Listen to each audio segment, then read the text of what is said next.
Hello, and welcome to Ingenuity Marketing Group's webinar, Firm Growth Power Tools, Profitable Niche Marketing. Thank you for joining us today. If you're sitting here on this webinar, you know that niche marketing is a hot topic, and effective niche marketing is even a hotter topic. Niche marketing is a hot topic because your prospects wants to know that you know about their industry, and if you're familiar with the trends that are facing them. Firms and organizations who are doing this effectively are seeing good results.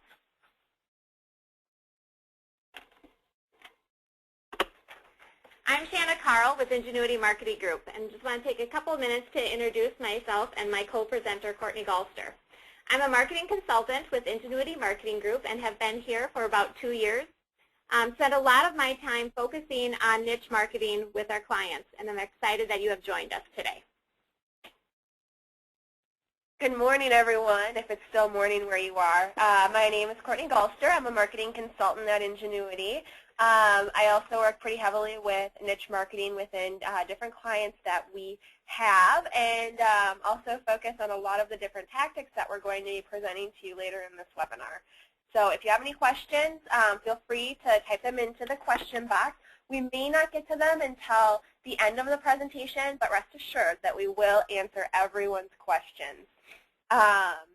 So with that being said, we will get started here.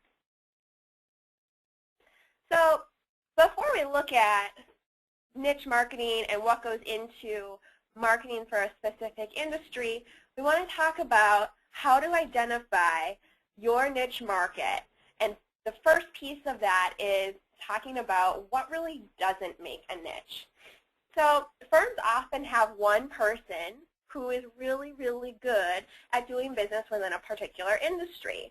And leadership, because of the success that they're seeing within that industry, will want to start calling that a niche. The problem with that is having one person who's a true expert within a field doesn't really give you longevity within that field, because that person could retire, leave, move to a different firm, or what have you. So to have a true niche, you really need to make sure that you have more than one person that is able to act as your expert within that field. And you need to train and develop them over time so that they can continue to serve that niche for the foreseeable future. You also don't have a niche if your entire firm isn't aware of it. So if your entire firm is not aware of the fact that you have this industry expertise, then you really don't have a niche, because they can't talk about why you're the best to different prospects or clients. So you can't build a niche in business valuations for farmers or in construction law unless everyone from your administration to your leadership team is really on the same page with that. Finally, a niche is not something that you're fearful of growing. So either that's due to, if you're fearful of growing a niche because of your internal expertise just maybe isn't there for the more in-depth clients, or if you're concerned about different clients within that industry base that you don't want to work with, that is not a niche. A true niche focuses on A-list prospects, so the clients that you really want to work with fit into that niche. And they also, that niche should also have a strong focus on your expertise. So you should be a true expert within your firm, no matter what that niche topic is. You really need to be able to commit yourself to staff and leadership development. So that means committing firm resources like time and financial resources towards building that niche. Emphasize it in your sales pipeline, promote it through your brand messaging, and making sure that it's really prominent within your marketing and speaking topics that you're pitching out to different organizations. If you don't really believe passionately that your team is the best in this area and that the clients that you could serve within that niche are the best for you, then you do not have a niche. So with that being said, what really does make a niche? Well, first, your people get it. So your people know so much that they add immediate value to a client. Their experience is deep, and they require no onboarding to speak the client's language. So when you take on a new client, that person or that team is able to immediately start working with them, and they don't require time to understand the different terms or the different nuances of that industry. They're on board right away and supporting that client from the start. Price is rarely a factor. Clients choose you because of your level of expertise, not because of how much it costs to hire you. When you're a true expert within a niche, your perceived value actually goes up, which means that you can ask for pricing, or you can ask for rates that are higher than that of your competitors because you're perceived as being a higher value to the client. The clients are your A-list. So again, these are the clients that you want to work with. They're clients that you love working with, that you're able to do a lot for. You're able to give them the full benefit of your services. They buy additional services from you, and they are the foundation for why you want to move into a niche like this, because they are the best clients that you could possibly work with. And finally, your competitors envy you. So your competitors know that you're the expert in this industry, and they wish that they had your level of expertise because they want to be known as the expert in that field because it's so lucrative. They want to have your expertise. They want to have the caliber of clients that you attract. And when they hear your name, they're thinking of this specific industry area and thinking, well, that firm is really the true expert. I am not the expert in that area. This is an example of a firm that is doing it right. Sykes & Company out of North Carolina truly own their niche of pharmacy accounting.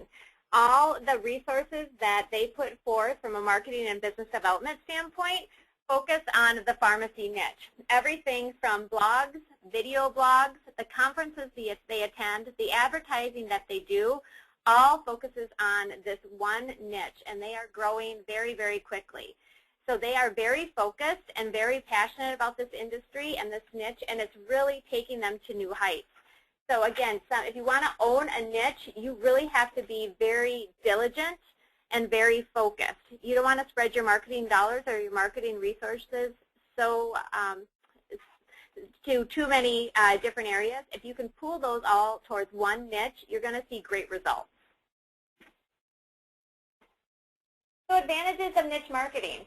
You know, we all know as marketers that our marketing budget is never as huge as we want it to be. So niche marketing allows us to take the marketing dollars and the time that we all have and really target it towards those specific prospects. And the nice thing about that is that we can drill down and really talk their talk the languages, and talk about their language, and talk about the trends that are happening in their industry. That right away gives you credibility within that niche and proves that you know what is happening. And it does save time and money versus marketing to the masses. You're going to be much more successful with a very targeted approach that niche marketing allows. And the results are a bit easier to track because you know exactly who it is you're talking to, and you can move them through your pipeline. So targeting one or two niche areas at a time is a way to really focus those marketing dollars and the time you put into your marketing efforts.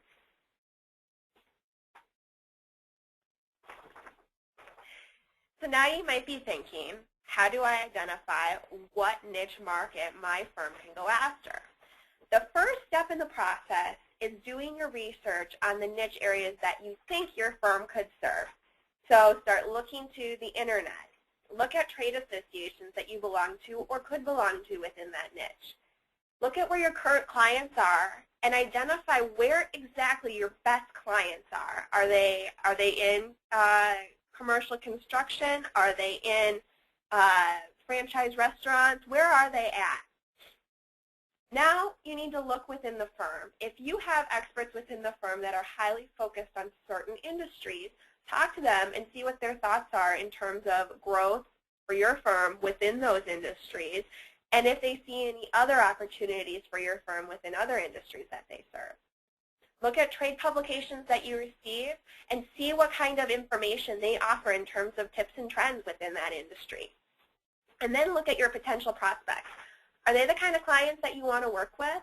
Are they going to be willing to spend the kind of money that it's going to take to support a niche practice? These are all really important questions and resources for you to use when you're looking at whether or not you should invest in developing a niche for your firm. So generally, when you want to expand to be a niche expert within a certain industry, It's based on the current clients or the industries that you would consider to be really good clients. And I know we're harping on that a lot, but it truly is important that you like who you're working with. We always recommend doing this research so that you know what the trends are and where you can be working, where you can be marketing, so that you can create strong ROI for your company. And Courtney, I'm just going to jump in here because if you do this research and you're able to present it to the partners within your firm, you already have the backup information if they start questioning you why this direction and why this niche. Because there's sometimes we have found that somebody wants to identify a particular niche, when in reality the market share isn't there to support the growth that the firm wants within that specific niche. So this research is key in making that happen. That's very true. And the other piece of that is that we all know that firm buy-in can be kind of hard to get sometimes. So maybe you need to bring this research and present it in a really well-organized document for your board to digest, or firm leadership to digest and understand, so that they understand really why it makes sense from a money perspective for the firm to invest time and resources into developing a specific niche practice. So once you've identified what that niche area is that you want to work with, you need to identify someone to champion that niche within your firm. So the first step of that is you need to look at someone who is famous within the niche, willing to put in the time to become famous within the niche. Shanna was talking a few minutes ago about All Sykes of Sykes & Company in North Carolina, and he has a strong focus on accounting for independent pharmacies. Essentially, he is the face of accounting for independent pharmacies. He is at every trade show. He's submitting articles to different publications that those audiences are reading. He's speaking at events. He's sending direct mail pieces out. He's advertising. He's doing a whole wealth of things that are making him and his firm famous, but him, in terms of being the face person, he is famous for being the go-to expert within that industry. And that's what you really want to strive for, is to be the go-to expert or the face of your service for that particular niche industry. We talk about famous, even though you may not already be famous, because like All-In, in pretty much every firm that we work with that has a really, really great dominating niche, it has a famous champion or an up-and-coming champion that pretty much everybody knows. They also have to be passionate for the industry. They have to love what they're doing or they're going to burn out. And they have to be willing to really immerse themselves in the niche, just like we were just talking about with All-In. They have to be willing to be everywhere, go to trade shows, write articles, be willing to answer questions. Anything that's going to get them more visible and more present to those people that it matters is what they need to be willing to do. That can take, we're not going to sit here and tell you that it doesn't take a lot of time. It definitely does. It takes a lot of time. It takes a lot of energy. But the results, if it's well-researched, are worth it. I was going to jump in here and talk again about All Sykes, because we're talking right now about a niche champion. We see a lot of firms actually develop niche teams to kind of spread that workload out. And if you do that, it's a great solution, but I want to emphasize again that even if you have a niche team, within that team you still need a champion to really hold everybody on that team accountable. So, I mean, it's okay to have 3 or 4 people within that niche, but one of those people needs to kind of emerge as the leader and help drive that niche and everything that you're going to be doing with it. And the reason I think why we bring up a niche team is because it does take a lot to become famous within a particular area.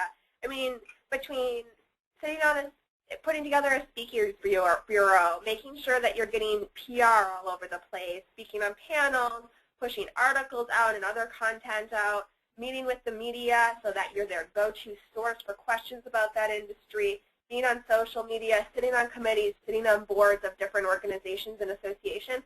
That's a lot for one person to undertake. So it is definitely in your best interest to have several people on that team, but to have one person that you're really funneling to be the face of the niche and to be the one that's really the driving force behind the niche. We have one client that I work with specifically. They're an environmental research firm, and their CEO's name is Jerry, and she came to us about a year ago looking for help to carve out some space within their niche areas, specifically within the environmental research industry. So we helped Jerry over the past 12 months double the number of speaking gigs that she had in previous years. We've pushed out multiple expert articles in many different ways. We're really maximizing the content that she's creating. We've helped her build out her social media. We've gotten her multiple publication opportunities. She's been exhibiting at trade shows. She's really put herself everywhere, and she's willing to put the time in to make it happen. And with all of this work that she's been putting in, they just had their best year on the books ever, and that's with losing their sales director. So it really is true that by putting in the time and the resources that you can see huge gains and growth because you're willing to really immerse yourself and be an expert in that area. Now, Shannon and I are talking a lot about heads of companies that we work with that are willing to become that niche expert. And that's great because they own the companies. They are the ones that are going to see that revenue boost. They're the ones that are going to reap the benefits of that. So what if the expert in your firm isn't a partner or isn't an owner? Well, before you dive into starting this whole marketing plan for your niche area, make sure that you have a compensation plan for them in place before they launch, because that is their incentive for really succeeding and making the time and energy that your firm is putting into launching this niche marketing plan and being everywhere within that niche. That's their incentive for making that really successful and making it work.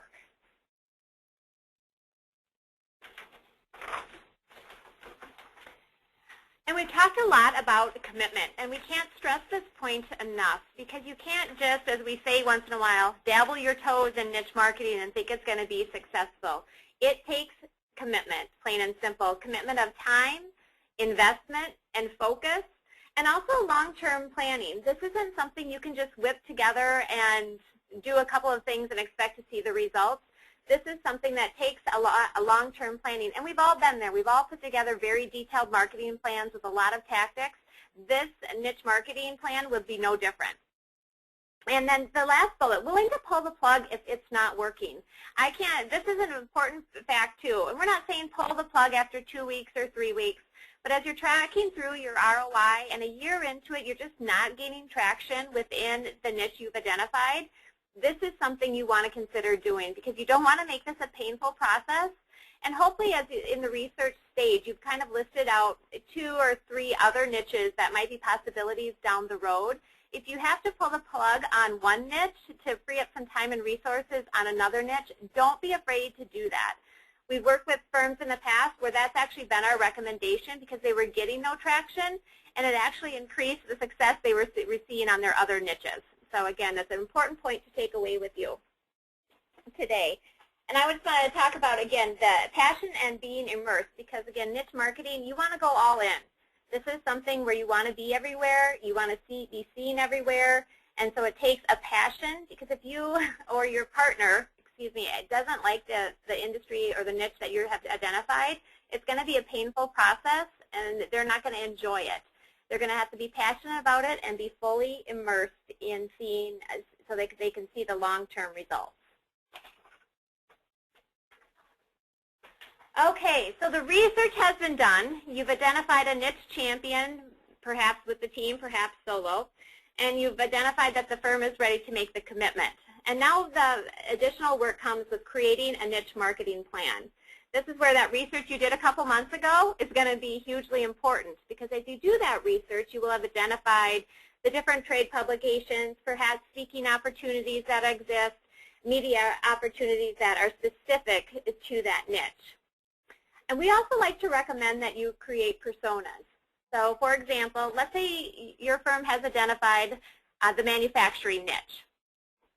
So you've done your research around that niche and you have said that, you know what, the CFO of these mid-sized manufacturing firms are the people that we need to be in front of and that we need to be talking to. We really recommend creating personas, and you give these people a name, whether it be Bob or Sally, and then every decision you make, you can ask yourself, does this get us in front of Bob or Sally? Are they going to be able to see this message? And it's it's a way to bring the niche marketing to life by giving them personas and names.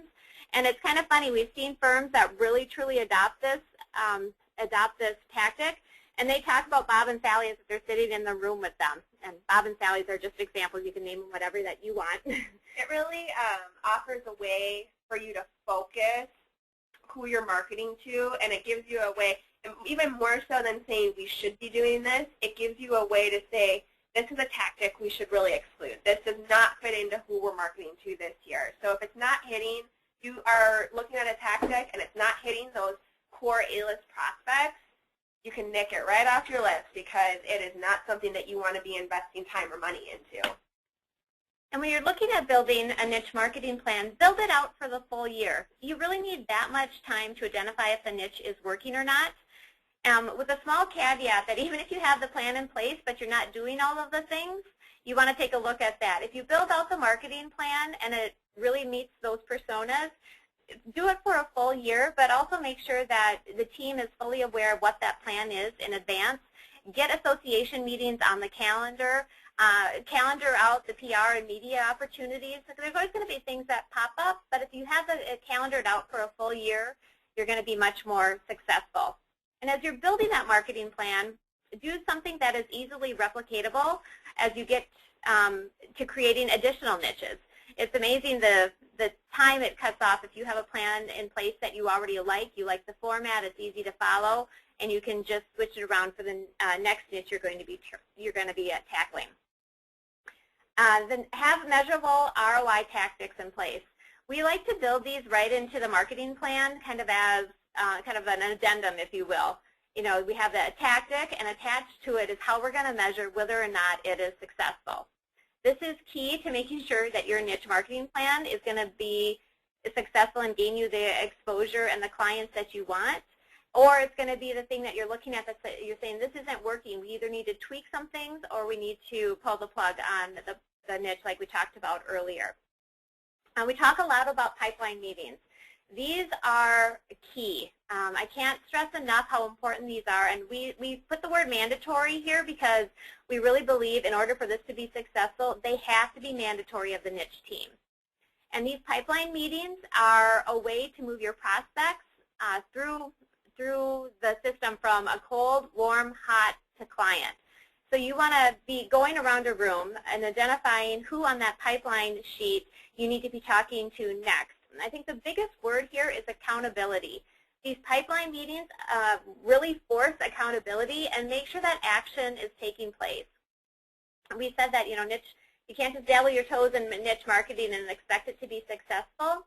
You really need, same thing with the pipeline meetings. They need to be a commitment on all levels and making sure that people are attending and that you're seeing some action and that there's dates assigned to the actionable items. And we'll show you a couple of examples or an example of a pipeline sheet in just a couple of minutes. So once you have, obviously, the research done, the niche champion and team established, the niche marketing plan is complete, you want to have a kickoff meeting. This is a really exciting time for your firm. This is a big deal, and it should be perceived as such. So you want to have a launch plan or a launch meeting, kickoff meeting to talk about why you're doing it, what the expectations are, kind of how it looks, and be happy and excited about it. And hopefully that niche champion you've identified is as well, because it's time now to really jump in with both feet. For all you accounting marketers on the webinar today, doing all this preliminary research and identification during busy season is a great time to do that. And then after busy season to hold that launch and / kickoff event, so they have a little, your partners and managers might have a little bit more free time. And I also want to stress, you know, our industries ebb and flow, and even during those busy times, make sure that niche marketing stays a focus. It's detrimental to the success of a niche plan or a niche marketing plan to take 3 months off because of a busy season or a busy time. You just want to be planful of that, and maybe you scale back a little bit, but you don't stop completely because you don't want to lose that momentum and all the time and research that you've put into the niche marketing plan to date. So what's included in a niche marketing plan? I'm sure if you've put any marketing plan together, a lot of these things are going to sound very similar. but really think about creating a specific plan for a full year with due dates and the accountable person for each tactic. This will help you really accomplish 3 things. You're going to be able to get things done, stay on budget, track ROI, and that accountable person is really important because it gives you a contact for who you need to be checking in with for specific tactics. So communication calendar just goes through and outlines dates and items of when you want to be connecting with your prospect list. That group of people you've identified as the niche market. The messages. What are you going to be saying to them? What's happening this time of the year? You want to put events on this calendar, and you can build your communication calendar, events on the plan. You want to put a communication calendar and messages around those events. A speakers bureau. A speakers bureau can be a bit of an undertaking, but you can see great results with it. You want to identify what events or associations or opportunities it is for somebody within your niche team to speak to your target market. It does take some prep work because if you get the opportunity, you want to make sure they present well in front of a group. But it's key to, again, reaching that target market and positioning yourself as an expert within that industry. The marketing plan should include a PR plan. Where are you going to be pitching articles? What topics are important to the industry you're talking to? What trends are happening? One of the best way to find out about this is if you have clients within that industry currently, talk to them. It's amazing how open your clients will be with their service provider just by asking a couple of questions. Association. Leveraging your involvement within associations is key because many times your target market is there walking around waiting to talk with you. So you want to make sure you're visible. You want to, again, calendar out these events on your partner's calendars or your firm's calendar and see what opportunities exist within those associations. Put it on the website. Make sure that if you decide to delve into a specific niche, you're broadcasting it pretty much everywhere, which also includes putting a section on your website. Because as we all know, that's one of the first places your prospects are going to look. If you say you are an expert in this industry and in this niche, but there's nothing on your website, your credibility lessens significantly. Print. Again, what magazines, trade publications do you want to be seen at? Social media, LinkedIn, Facebook, Twitter. Not only do you want to broadcast where you're going to be, articles that you've written via social media, but it's a great way to see what's happening within the industry. Searching on LinkedIn groups, searching keywords within Twitter to see what the industry is talking about. Following groups on Twitter and certain people that are key in the industry really can give you some great insight. If you have a newsletter for your firm, make sure you are either including specifics about that niche or creating a niche newsletter. And you don't want to maybe do one every month, but every quarter. Depends on what you have to say. And then referrals. Make sure your marketing plan includes how you're going to be talking to your referral sources and who those referral sources are for this specific niche. I think one important thing to add is with a lot of professional service firms, it's really hard to get partner buy-in when it comes to social media.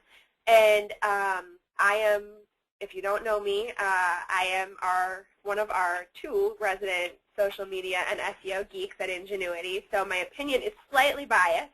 But I will tell you that social media is growing in terms of how you can use it for both lead generation and lead nurturing. And just this week, we at Ingenuity experienced this. We got a full lead, which is a very hot lead, not a cold lead, for a new client off of Facebook, off of a Facebook ad. And while that takes time to cultivate the right messaging and right placement for those types of things, social media really is turning into the place to learn about niche topics. And Twitter especially, I know I can hear several of you over the phone groaning when I say Twitter, but Twitter is actually turning into the spot to broadcast news and information, especially with the 39 to 65 crowd. It is the hottest growing age group or age demographic on social media right now. And believe it or not, that's growing on Twitter, LinkedIn, Facebook. It's growing everywhere. So really being visible and making sure that you are hip to what's going on social media and learning about trends really is a key piece of this marketing plan, even though it's kind of a new age tactic here in 2014. And just a couple of examples. I mean, I'm sure you've kind of noticed a trend with this webinar, being on target, speaking exactly to the prospects that you've had identified within your niche. So as part of the marketing plan, it may include a direct mail campaign. A direct mail campaign that we've done for a couple of our clients includes targeting the school bus industry. Set up with a drip mail campaign, one postcard per week followed up with phone calls. You want to get that specific in your marketing plan of how to target that exact audience. You can see there's an ad that talks about the school bus industry. And then there's a logo there which is an association. So again, the association involvement is key. And if you have associations within your marketing plan, make sure you pick up the phone, or plan to meet with the executive director. With one of my clients, I just was talking to the executive director of the school bus association, and she was more than willing to help our client. She wanted them to write a column for the newsletter. She even went as far as saying, you know what, I'll make introductions. Tell me who from this list you want to meet, and I'll make the introductions. And that is key. They already know, like, and respect her, and if she's going to make an introduction to the client, they already have now gained a little bit more credibility because of that referral source making that recommendation. So again, stay on target and make sure you refer back to those personas and answer those questions. All right, the 10 habits of highly successful niches. So we have identified 10 ways that you can be truly successful within the niche area that you're marketing to. The first is to be visible. So join trade associations, and if it's possible, take a leadership role, sit on a committee or get on the board of directors, whatever that looks like for you. We actually have a previous issue of Ingenious Review that addressed how to work a trade or professional association. And if you email either one of us, our email will be listed at the end of this webinar, we can certainly get that over to you. Take advantage of speaking opportunities. So within the associations that you join, if they have speaking opportunities at meetings or at national events, make sure you're pitching yourself for those and trying to get yourself in front of those audiences, because they are such great targeted audiences. There are roundtable discussions or panels that you can participate in. Jump on that. Speak at industry events on hot topics. So proactively offer different kinds of discussions that you can pitch for seminars, speaking engagements, and panels to your industry associations, so that they know that you have this wealth of knowledge in this area, or maybe give them an idea of a topic that they could cover, because associations are always looking for new ideas that you can offer them where they don't have to come up with everything on their own. You should definitely work on article submissions. So submit topical articles to industry publications. We actually recommend that you create a pitch and send that before you write the full article to save you a little bit of time in case it's not picked up. Also, you can pitch that towards the general media. If you're working on a niche that's within your geographic area, look at the local publications that are going to reach that audience and see if there is a general publication that you can pitch another topic to that would get you in front of them. Make sure that you include your contact information specifically, but also your bio and your photo within all of those articles that you submit, so that people can get a real feel for who you are and a stronger connection to you through that article. Get covered. So you need to build those media contacts and sit down with them for coffee, make sure they know who you are and what your areas of expertise are, so that when they're writing a story that is within that niche industry, they know that you are the person to contact to use as a source for that article. It gets you free media in front of your target audience whenever you can get that particular reporter or publisher to use you as a source within their articles. Network. So this is kind of one of the old school ways of staying in front of your audience and identifying new prospects, but it still works as long as you do it the right way. Start building a rapport. It's really about building that relationship with your vendors and your related professionals. So if you're a lawyer, meet all of the CPAs, bankers, insurance agents, and other vendors who work in a niche, because they're a great referral source for you. Make sure you're also really sponsoring events within your niche so that when people come to these networking events, they're seeing you and you are visible and you are connecting with them that way as well. You can train people. You can host training sessions or conferences or seminars for clients and prospects related to your niche on specific topics that may be of interest for them. So your conference room might be a real gift for groups that want to meet for training purposes as well. I know that we work with a bank, a local bank, that offers a community room to their clients if they ever want to use it for events, and we have actually used that conference facility. We've brought in lunch. They actually provide water, coffee, and soda for us, and we refer them all the time to our clients. So it definitely works. Create niche newsletters, so publish on your own. So you should be creating a niche newsletter like Shanna talked about, maybe quarterly, or including information about your niche in your firm newsletter. And then you can also offer tip sheets or guides through your website or through other publications that offer great tips and advice to clients. The great thing about tip sheets is that they're easy to read and they're reusable. So people really like those, and having your name on a tip sheet or a short guide can be a huge benefit to you. If you know that there are other firms that are successful in this niche or a similar niche, research what they're doing and reuse it. The greatest form of flattery is to copy someone. So if you see someone that's successful, they're successful for a reason, and adopting their tactics and adjusting them so that they fit your industry niche is a great way to do that. Make sure you're really staying up to date on industry news by reading different trade publications and other publications that are important to their vested interest so that you can advise them on different situations that may be advising, or just make sure that you're continuing to be seen as an industry expert. You can share that information with them via email or give them a call, and you should also share that with the rest of your niche team so that everyone's on the same page and knows about any hot topics that are coming up within that industry. And the final thing is to perform. If you are that true niche expert, you should be providing the best level of service to those clients.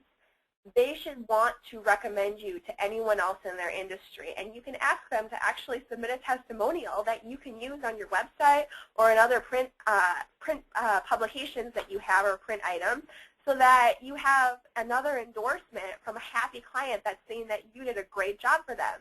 The other thing that you can do is turn those into a case study about the difference that you've made for them. So you have a client that you helped them save $50,000 in legal fees last year, just for an example. Perhaps you should write a case study about how that affected their bottom line for the year, or how that helped them stay out of litigation in the long term with something that was going on within their industry. Now, there really is one more habit that highly successful niche operators use, and it segues nicely into our next slide, actually, and that is tracking ROI. So really good niche experts are tracking the ROI, or what they're getting out of every tactic that they're implementing on their marketing plan, so that they know what's successful and what's not successful, what's working, what's not working. At that point, you can determine whether or not you need to tweak what you're doing, or if you just need to stop doing it. Different tactics are going to work really well for some industries and not well for other industries. Different publications are going to be really successful for you. Others are not going to be successful. So if you're seeing that you're generating 5 prospects a year out of one particular trade organization that you participate in, and you're generating 0 out of another, it's probably time to focus on that organization that you're generating prospects from and cut loose the one that you're not, because it's just a waste of your time and energy. Perhaps down the line, once you've built a stronger following, it's something that you can relook at. So how do you track ROI? Well, it depends on the medium that you're using, to be honest. You can look at website traffic. Using Google Analytics is a really good way to do that. You can look at how many hits you're getting on the articles that you're pushing out. You can do that through social media statistics, or you can do that through reports that the publication should be able to provide you after the article's been published. You can look at leads that are being generated in your pipeline and how they're moving through the pipeline and the process, the sales process. We use speaking evaluation forms, which I'll talk a little bit more about in just a second. And then looking at how people are interacting with you on social media. Are they liking you? Are they engaging in your content? How are people interacting with you online? So there's a lot of different ways that you can do all of these things.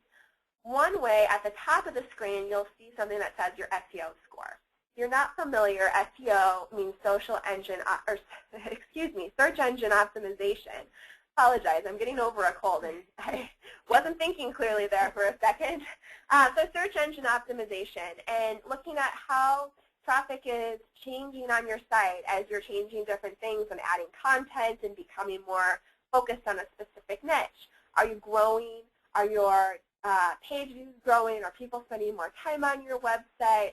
Are you ranking higher on Google? What is your website doing and how is it reacting to your investment in this social or in your website and adding content online and building out your social media? The other thing that you'll see in the bottom left-hand corner of your screen is an example of a pipeline sheet. This is just a very basic example. It doesn't have to be anything fancy. We want to make sure that you're really recording who your prospect is and what their company is that they work for, how you interact with them. So what was your last point of contact? What's your next intended point of contact? And who is responsible for maintaining and continuing that relationship so that you can hold someone accountable for what's going on and you always have a next step in the sales process. We all know that you're going to win some and you're going to lose some when it comes to prospects. And making sure that you're tracking that and always continuing the sales process, always continuing to generate new prospects is really important. And this is a great way to track that. And this is, again, this is supplemental to those pipeline meetings, which we recommend you have at least once a month and make mandatory for your entire niche team. It's a supplemental document to that. So there should be updated after every pipeline meeting and sent out to the entire team. The other thing you'll see is social media. So tracking your follows, tracking people that are sharing your content, commenting on things, who's interacting in discussions with you. Those are people that you should be starting to nurture a little bit more because they obviously are listening to what you have to say. So if you're seeing that a prospect on your pipeline is liking some discussions that you're having in different groups on LinkedIn or following your company page, you know that they're easing their way in or moving their way through your process a little bit more and a little bit more with each interaction that they have with you. Now, one thing that we also recommend whenever you do a speaking event, if you're able to, I know that you're not always able to, make sure that you are pushing out a speaking evaluation form at the event.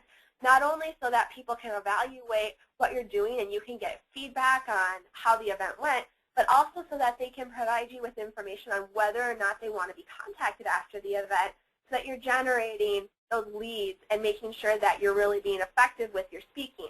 Sometimes just doing one piece, like speaking at an event, isn't enough on its own. You have to make sure that you're following up with people and staying in front of them and making that connection a little bit deeper so that you are really establishing them in your pipeline, establishing them as a prospect, and furthering yourself as a niche expert, because if they have questions about anything that you presented on, you want to make sure that you, as that expert, can provide the answer to them.